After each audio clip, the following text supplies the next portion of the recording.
You ever watch a film so terrible that you just have to ask yourself, what the fuck did I just watch? That was me this week with That Guy From Harlem.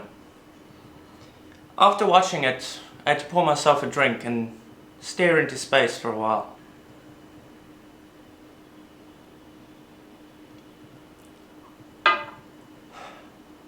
Because quite honestly, That Guy From Harlem is one of the worst, most ineptly made, most incompetent, most terrible films I've ever seen in my life. And it's going to be an honor for me to share it with you this week. Just let me finish this first. There are good films, there are bad films, and then there are films like That Guy From Harlem. It's actually massively entertaining because it's just so unbelievably inept. How's it, guys? And welcome to Cult Action Reviews, where we look at the weird, the wonderful, and the downright terrible of the action film universe. Today, I've got That Guy From Harlem, which is, hands down, one of the most inept films I've ever seen in my life. The movie just starts, no establishing shot, nothing. We just go straight into this, with a bit of perviness, and we find out that this woman here is being held for ransom. This scene actually doesn't mean much until halfway through the movie, because it's going to take us 45 minutes just to learn who this woman is. We go straight from the weird pervy scene into the title sequence. And yeah, this is a great place for white titles, guys. And this is our hero, That Guy From Harlem. Although you'd be forgiven for thinking that this movie is called From. They seem to have put the end credits at the beginning of the movie, which is just one example of the levels of amateurish we're dealing with here. And predictably, almost none of these actors were in any other film. This was their only credit, which, you know, I feel really sorry for them because of that. Also note, these people, the technicians, this film is lying to you. Nobody who usually works in a film worked on this, so I think that all these names are made up. Well, either they're made up or they just really suck at their jobs. Either one works. But I blame all these people and the director of this movie for my suffering for the rest of this film. After an incredibly lengthy, boring driving sequence that sets the tone for the rest of the movie to come, we get this office sequence. David McLeod called you. Said he was coming over to see you this morning. David McLeod. And as you can see, the emotion is just exploding off the screen. Also, we find out what kind of a detective our hero is. He wonders if the guy who called him is the guy he knew back in the day. And since the guy who called him has the exact same name as the guy he knew back in the day, chances are high that he's right. He says he's an old friend of yours. I'll be damned, that must be him. I wonder if he's still with the CIA. Our hero gives Sherlock Holmes a run for his money. The CIA? You'll also wonder whether this secretary is on tranquilizers, because this is how she speaks throughout the film. I wonder if any of those rough spots had anything to do with girls. That riveting scene over, we go into the most 70s office you've ever seen in your life. I mean, it looks like the entirety of the 70s threw up in here. We then get explosive excitement as we watch our hero pick up a magazine, put down a magazine, and do office admin. This lasts for minutes, and this happens throughout the film. Yeah. It's Mr. Freeman. It's just riveting stuff. And now the plot really gets going with the speed of a freight train, as the CIA guy from our hero's past turns up. Wait, react now. Oh yes, he's expecting you. You can go right in. He's the one in pink, because cats from the CIA always wear pink. The CIA needs That Guy From Harlem for a job. What job? Protecting the wife of an African president. A person from an African nation will be meeting secretly with the Secretary of State. Which African nation, you ask? Doesn't matter. It's just the wife of an African president. From an African nation, she's the wife of a chief of state. You'll check in at a hotel as man and wife. As you can see, the CIA has a great plan. just that our guy has to remember that he can't touch the woman he's checking in with, even though they're supposed to be man and wife. Hands off. She's the wife of a chief of state. The movie then spends a good 5 minutes establishing that our hero should not, under any circumstances, sleep with the woman he's supposed to be protecting. Don't say it. We don't need an international crisis. You want to know if she's cute? It even establishes our hero as a... Hey, now how'd you guess that? Al, remember the good old days? Hong Kong, Bangkok, dirty old man. You know, if you want your hero to be likable, calling him a dirty old man is not the best way to go. But remember, international repercussions. Yes, she's cute. The gist of this long, boring scene is that our hero, L, needs to protect the African princess, Ashanti, from a bunch of kidnappers and assassins. In fact, for that kind of dough, I don't care if the lady diplomat is 80 years old. It will be at this point you'll be wondering who the first girl is. And I was wondering this too, but don't worry, all will be revealed in about 20 to 30 minutes time. And this is one of the reasons why I think the technicians listed at the beginning of the film do not exist at all. Because I don't think the filmmakers realized what editing was. I mean, look at this.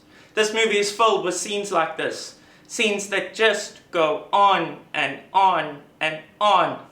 As if nobody realized that you could actually cut scenes to make them shorter and more impactful. Let me do it my way. And now, enter the African princess, Ashanti, in the ugliest 70s room I've ever seen. You're supposed to be my wife for 24 hours. My name is Al, and we're registered as Mr. and Mrs. Al Connors. Hey, wait a minute, you don't mean... Of course. Why does everybody in this film think that posing as man and wife means they have to sleep together? They're undercover. It's not real. Hey, you know, I really feel miserable today. I'm in pain all over. Oh yes, you do sound like you're in agony. And because she's in such agony, Elle decides to order her a masseuse. I'm in pain all over. I'll call for a masseuse. And as he goes to do so, I lose another 10 seconds of my life that I'll never get back. Yes, I would appreciate it if you would send a masseuse to suite 304 for my wife. About 5 minutes, that's fine. Thank you. After that riveting scene, the movie predictably gets pervy. And I can't show you this on YouTube. The movie then proceeds to waste more of my life as the masseuse arrives.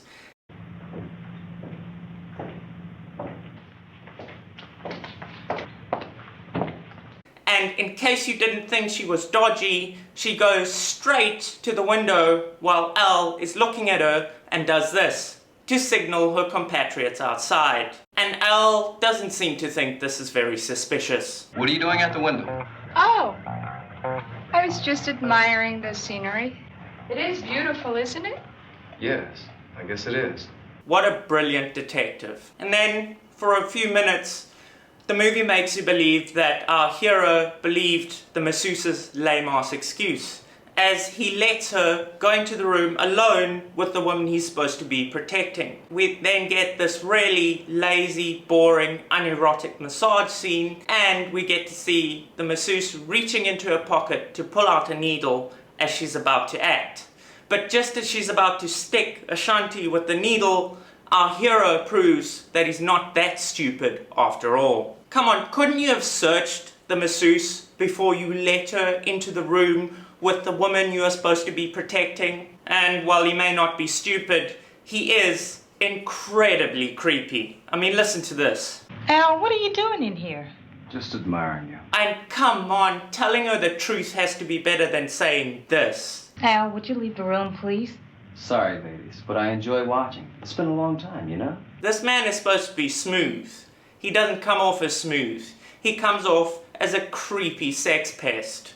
Dirty old man. Now, enjoy this exciting table folding scene. Great stuff, isn't it? Much better. Good. The sheer ineptitude on display throughout this film is friggin' hilarious. Oh, and the writing? equally terrible. All right, you peeping Tom, you may remain. I didn't know that you had such a... Beautiful body. Oh, man, our hero is so creepy that at this point, I had to check to make sure I hadn't put in a Pornhub film by accident. Yeah, I bet you are. It's a good thing you don't bring your old man along on trips like these. Hey, wait a minute. Seems like his friend calling him a Dirty old man. was entirely right. And at this point, I was praying for anything to happen. Absolutely anything. And the movie obliges, because we get this exciting scene of him ordering. Yeah, we'll have, I kid you not, they filmed this whole thing because we care so much exactly what our heroes order to eat. Being the wife of a president must be a pretty interesting position. Once again, I had to check that this was not a porno. A lady as lovely as you always has something to do. They also talk over each other at multiple points. Oh, come on, I'm sure you got a little bit... newspaper about him. And the editor finally realizes how to do his job, except he does it badly by cutting off lines mid-sentence. No extra curriculum.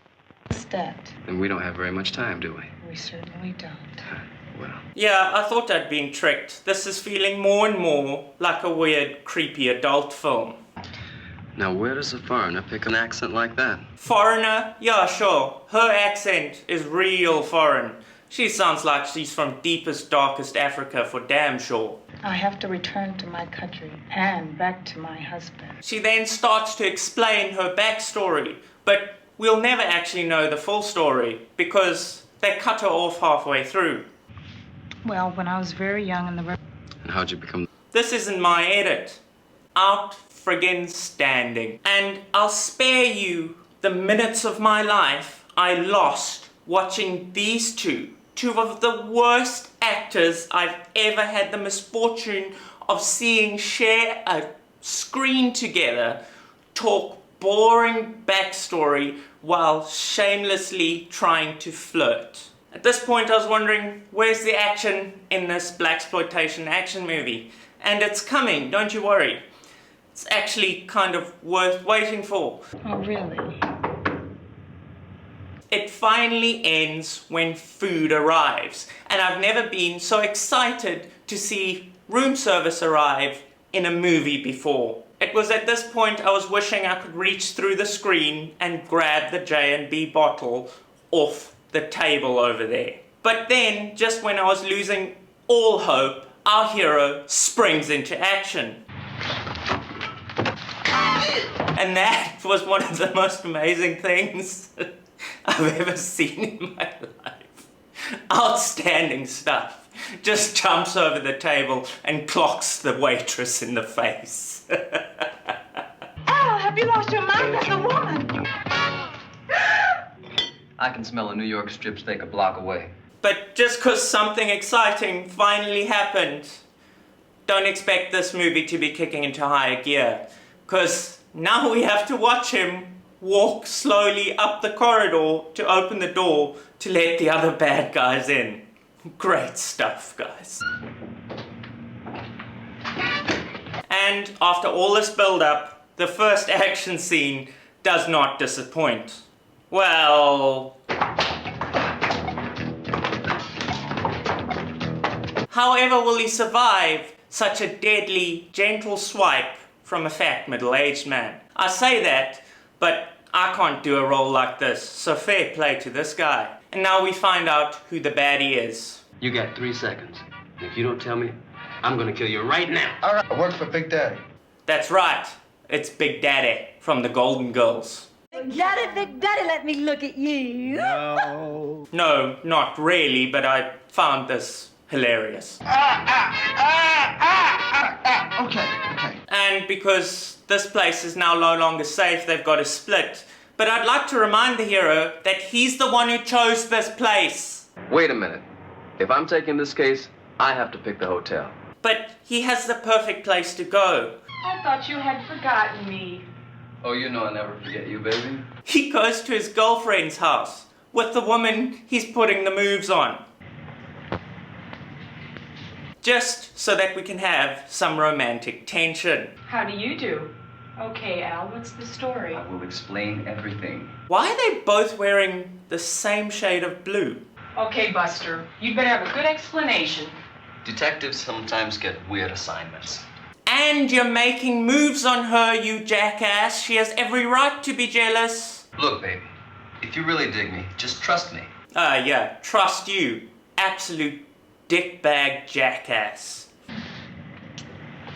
Luckily, the writers of this film have never known a woman before, and this woman is really accommodating to this stupid jackass. Okay, I'll be ready in 5 minutes. Why don't you spend the night in a hotel? Okay, Okay? sure. And here's the thing, he's kicking his girlfriend out of his girlfriend's own house so that he can make moves on the girl he's supposed to be protecting. Lord, this is just creepy as.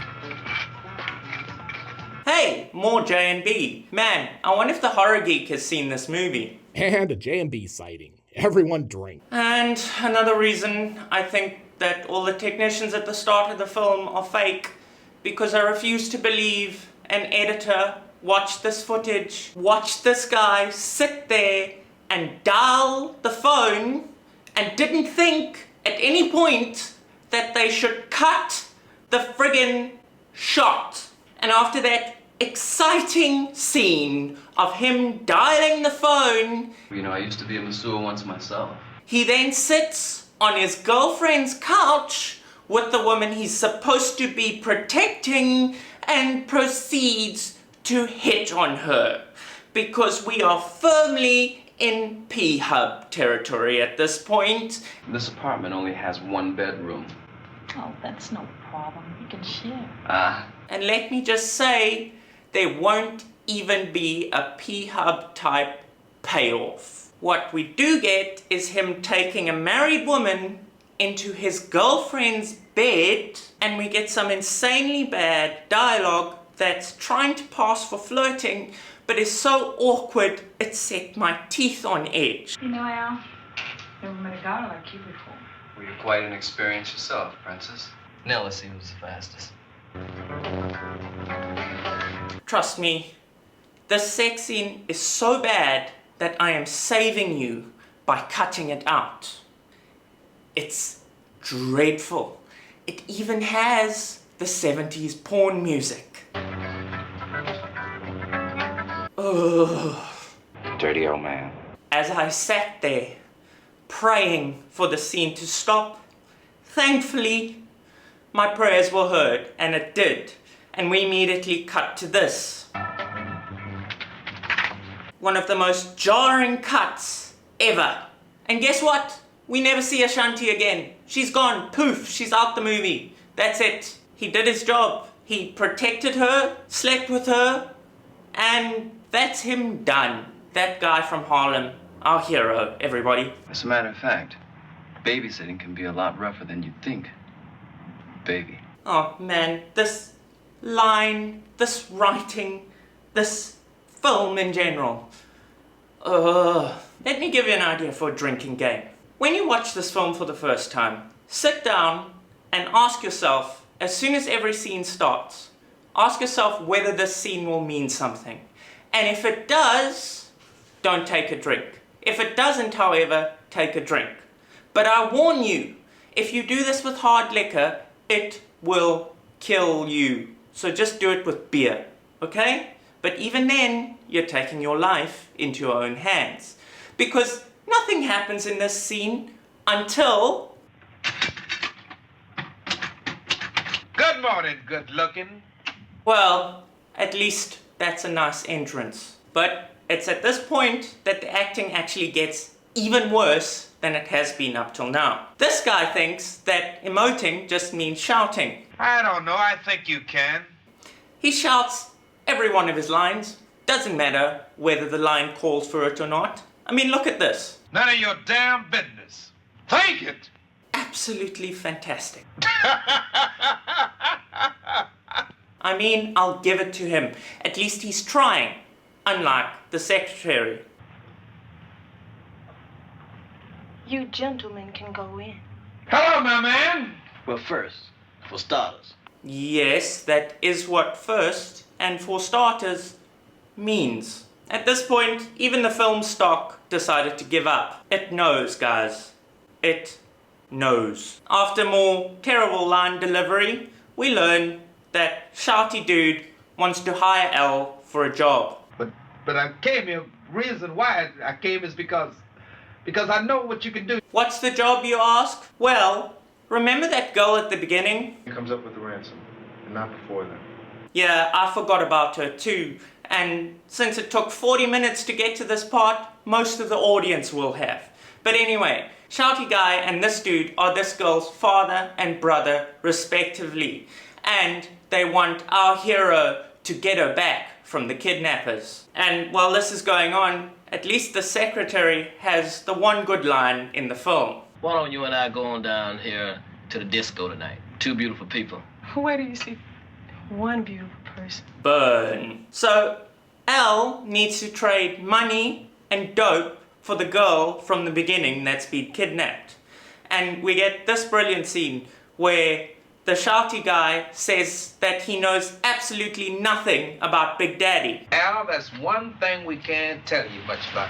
Very few people ever see Big Daddy. The only thing I can tell you now. Except his entire physical description. He's about 6 feet 2 inches tall, has blonde curly hair, and man, you talking about some muscles. He got some muscle on him, and he always wears bands around his muscle. That's the only thing we can tell you about Big Daddy. Nobody ever sees him. So if nobody's seen this guy, how do you know his description? In fact, he has a reputation of never pulling any of his own stunts. Well, our hero springs into action as fast as this movie will allow. He goes to the meeting place to meet Jim at the gym.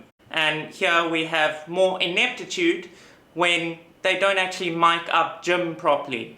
Yeah, well, there's a mailbox about a mile south of Highway 41, Okeechobee Road. They could have put a boom mic above him, hidden it by the doorway and the ceiling bit. Nah, just don't mic him up so that the audio sounds like this. You see the girl, she may end up getting hurt. They paid these guys to curl, so these guys are gonna curl for all they're worth. And it was at this point that I think the editor must have died of boredom during production, because I was really close to it myself. That scene was basically pointless, because L decides to follow Jim from the gym to where they're keeping the girl. And we get the most long, drawn out, boring scene in this entire movie. And for that guy from Harlem, that's saying something. And it ends when the car teleports to a different place. Man, it really should have teleported to a better movie. And here's where L arrives in the scene and shows us his excellent stealth skills. Stealth. Also, this jarring cut. What can I say? Just to confuse the audience and keep them on their toes, I suppose. But this fight is hilarious. Check out this deadly punch. As you can see, they're masters of Kung Fu. The actors must have trained for literal minutes to produce this fight scene. You have a gun. Just shoot him. Do you not know how guns work? Apparently not. Hey now, don't do anything stupid. L finally rescues the girl, an hour and 3 minutes into this terrible film, and an hour and 3 minutes after she was first introduced at the start of the movie. At least we get more incredible acting from everyone involved. Hey man, I'm telling you, you're making a big mistake now. I came here, I'm protecting her. You don't know the shit I had to go through to get to see you. Utterly hilarious. And L saves the girl. And the sound technicians must have learned from Jim in the gym earlier, because they mic'd up the girl here so that we can hear her breathing heavily when she gets in the car. And to prove that our hero is the ultimate D-bag, he brings this girl that he just rescued back to his girlfriend's place from earlier. Detectives sometimes get weird assignments. You just give me 5 minutes and I'll be ready. Once again, his girlfriend is really accommodating and leaves. Wait a minute. Let me introduce you to... Oh, who cares? Incidentally, I'm going to leave a package here. I'll pick it up at some other time. Oh, I couldn't care less. Pick it up when you want. Look, baby, wait a minute. Wait a minute. I don't want that. She has every right to be mad, you jackass. You've already brought one girl over and slept with that girl in her bed, and now you've brought another one to do the same thing again. Pretty tense. Why don't you relax? Make yourself comfortable. You're safe here. What a smooth operator Al Connors is. Of course, he puts the moves on this girl. But at least he calls her dad to let her know that she's safe. Yeah, but I can't bring her to you right now. Do you know why? How's that? Because he hasn't put the moves on her yet. He wants to sleep with her and then bring her into her father. That's right, our hero is a very dirty old man. Dirty old man. You perverted sod. You mean I've been missing this all this time? Uh-huh. We now get the biggest twist in the movie. We find out who Big Daddy is. It's the muscular guy from earlier, which we could have figured out from the description they gave. Then it's next morning and our hero brings the girl into his office. After sleeping with her the night before, he decides that one day you're gonna make some man a very happy person. Can I hope that that person might be me? Yep, he moves real fast on unmarried women. And the dad and brother come in and see this, but somehow they're okay with it. Wonder! Yeah, I really doubt that. But the implication here is that the hero is so cool and so badass that any father would be proud to have this man as a son-in-law. Yeah, the guy that keeps bringing women over to his girlfriend's house so he can sleep with them on his girlfriend's bed while his girlfriend is somewhere else. Seriously, this guy is A+ husband material. Remember the good old days? Hong Kong, Bangkok, dirty old man. Al, you did a great job. Yeah, he did a great job nailing your daughter. The fact that this guy doesn't take out a gun and shoot Elle in the face is a testament to how bad this movie's writing is. And now, thankfully, after an hour and 22 minutes of my life have disappeared for me never to see them again, we speed towards a climax. Get down! You see, Big Daddy is pissed at Elle and he's coming to get him. But Elle has a plan and puts it into action. That takes the Big Daddy. At least Big Daddy dressed for the occasion in the coolest 70s outfit you can imagine. You're a dead man. And this whole movie, Big Daddy's organization has been made out to be this massive criminal empire that stretches everywhere. But in reality, because this film has no money, Big Daddy only has about 4 dudes working for him. Is everything alright? We then get one last absolutely dreadful fight scene that's just as bad as all the others. And at this point our hero is so pissed off at being in this movie that he decides to fight the camera. I sympathize with him. But at least he wins in hilarious fashion. And then the movie ends on one last line flub. And what would that be? As the brother celebrates the fact that Elle is walking off to nail his sister. Right on. And that was That Guy from Harlem. One of the worst made films I've ever seen in my life. I'm serious, this takes the cake for ineptitude. Nothing was done right. Not acting, not direction, not editing, not sound, nothing. This entire film is amateurish, inept, and horrible from start to finish. But my God, is it funny. The director of this film did make another film, and I decided to look that up. Here's the title. Yeah, I don't think I'll touch that one. But I hope you liked this week's edition of Cult Action Reviews. I'm so glad you guys could join me. Subscribe and leave a like if you liked the video, and until next time, keep watching action movies, guys.